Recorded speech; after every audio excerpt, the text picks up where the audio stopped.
विचार करो, यदि तुम्हें इस युद्ध में ना विजय का मोह और ना पराजय का भय, तो इस युद्ध के अंत में तुम्हें सुख प्राप्त होगा या दुख प्राप्त होगा?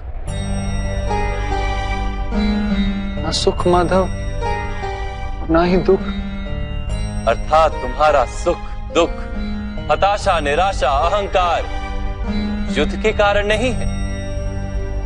युद्ध के साथ तुमने जो आशाएं बांधी हुई हैं, उसके कारण है। क्या ये सत्य नहीं है पार्थ?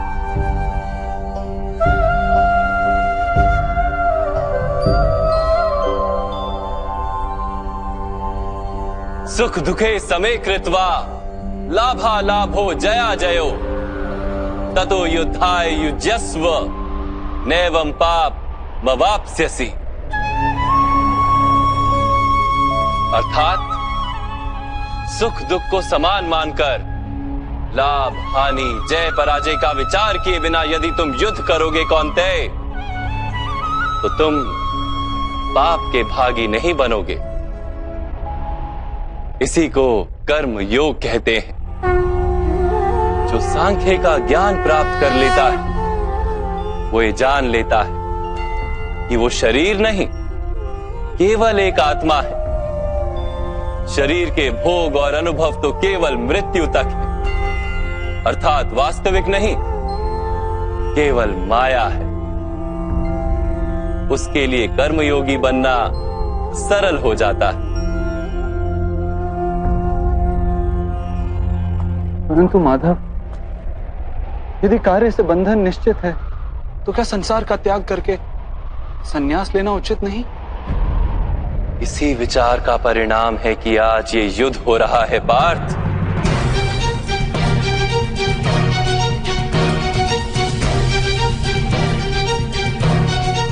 विचार करो, जब सत्व गुण से भरे धर्म को जानने वाले लोग कर्मों का त्याग करते हैं, तब अधर्म से भरे लोग ही संसार को चलाते हैं।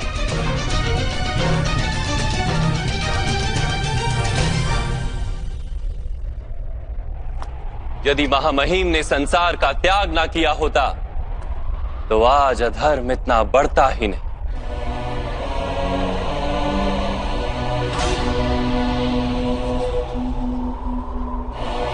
और तुम्हारे पिता ने यदि संन्यास ना लिया होता, तो आज भ्राता युधिष्ठिर सुख से राज कर रहे होते।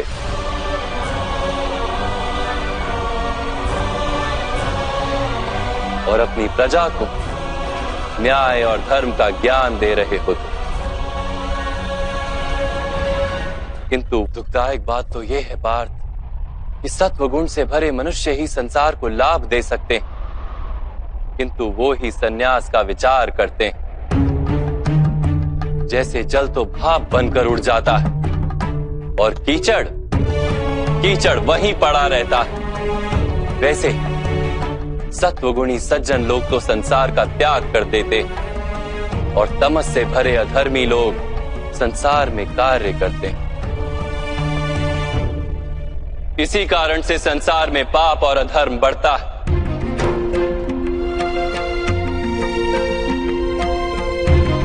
किंतु कर्मयोग इस विचित्र स्थिति से सारे संसार का रक्षण करता है। कर्मयोगी फल की आशा का त्याग करता है, किंतु कर्मों का त्याग नहीं करता। वो इसी संसार में रहता है, सन्यासी की भांति सारे कार्य करता है, किंतु उनमें लिप्त नहीं होता। कर्मयोगी अपनी संतानों से, स्वजनों से, अपनी प्रजा से कोई अपेक्षा या आशा नहीं रखता।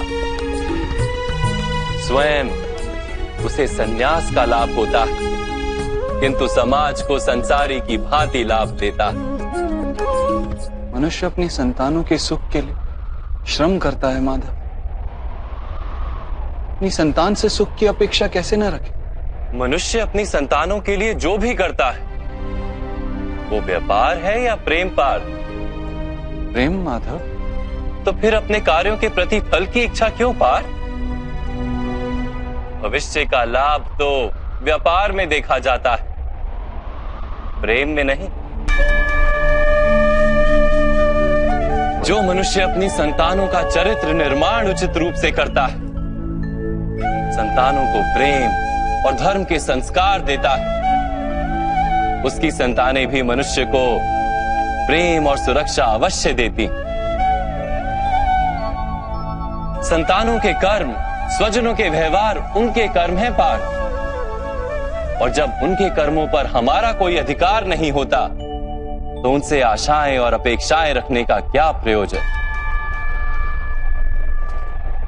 यदि गहन विचार करोगे पार्थ, तो शीघ्र ही ये जान लोगे कि जीवन में ऐसा कोई कार्य नहीं है जिसके साथ आशाएं और अपेक्षाएं जोड़ना अनिवार्य हो।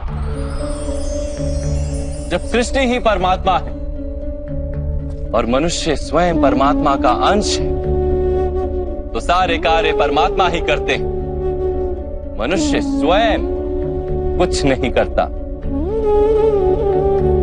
यही कर्मयोग का मूल सिद्धांत है पार्थ।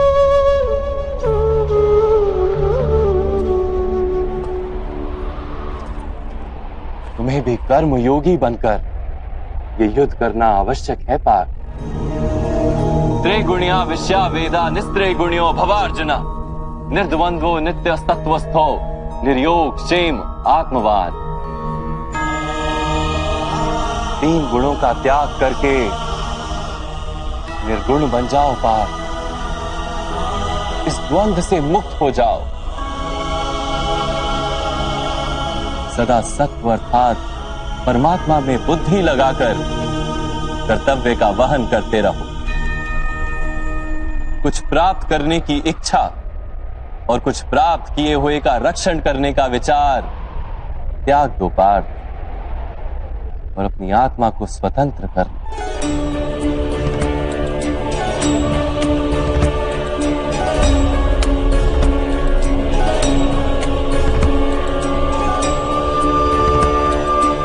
स्मरण रहे पार्थ, कर्मण्येवाधिकारस्ते मा फलेषु कदाचन मा कर्म फल हेतुर्भू मा ते संगोस्त्व कर्मणि। तुम्हारा अधिकार तो केवल कर्म करने का है, फल तो ईश्वर के हाथ में। इसलिए ना कर्म से भागना उचित है और ना ही कर्म के फल की आशा रखना उचित है।